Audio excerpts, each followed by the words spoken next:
For those of you keeping score at home, last week was one for the Rubin Report record books. Our week started off by interviewing Senator John McCain, a war hero, one of the longest-serving members of Congress, and a Republican nominee for President of the United States.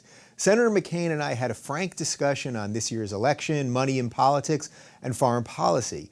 What struck me more than anything while talking to the senator was whether you agree or disagree with his political opinions, it's clear that he's really trying to bridge the ideological divide and do what he feels is right for the country. The entire time I was talking to him, I kept thinking what a better candidate Senator McCain would be than any of the current contenders in the GOP rat race. Immediately after interviewing Senator McCain, I had the chance to interview Lubna Ahmed. Lubna is a 23-year-old engineering student and an atheist fighting for secular values in her homeland of Iraq. Simply by talking to me about secularism from the confines of her closed society, she instantly became braver than pretty much every person that I know. I'm honored that she chose me as the first public person to talk to, and I'll always be an ally for her whether she's in Iraq or wherever life takes her. While I was in awe of her during the interview, the most impactful part to me was when we talked about some of the people that we both admire, including Sam Harris and Richard Dawkins. This portion of our chat illuminated exactly what this show is about: ideas. The same ideas that Sam and Richard sparked in me, a 39-year-old guy born in Brooklyn living in Los Angeles, also were sparked in Lubna, a 23-year-old atheist in Iraq.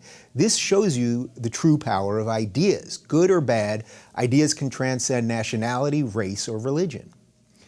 My final interview last week was with the former leader of the English Defense League and now outspoken anti-immigration activist Tommy Robinson. As I mentioned at the top of the show last week, I was hesitant to even talk to Tommy because people might call me a bigot or a racist. Not only am I glad that we did the interview, but I'm really proud of your reaction to it. Whether on YouTube, Twitter, or Facebook, you guys all kept the conversation going after Tommy and I put it down. It was complete and total confirmation of last week's direct message. Being afraid to talk can no longer be part of the equation.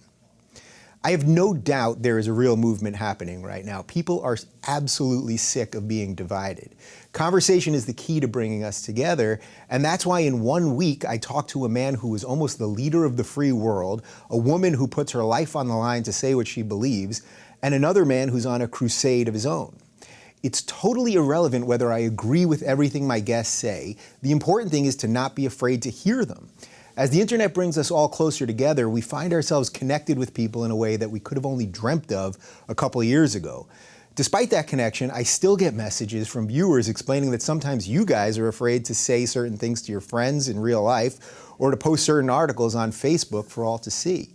If Lubna, a 23-year-old in Iraq, isn't afraid to speak up, then you guys can't be either. There's no time for silence anymore. Yeah, there are genuinely bad people in the world, and sometimes talking to them won't get you the results you want. However, you have to be brave enough to have the conversation in the first place. Don't let louder voices with worse intentions drown you out.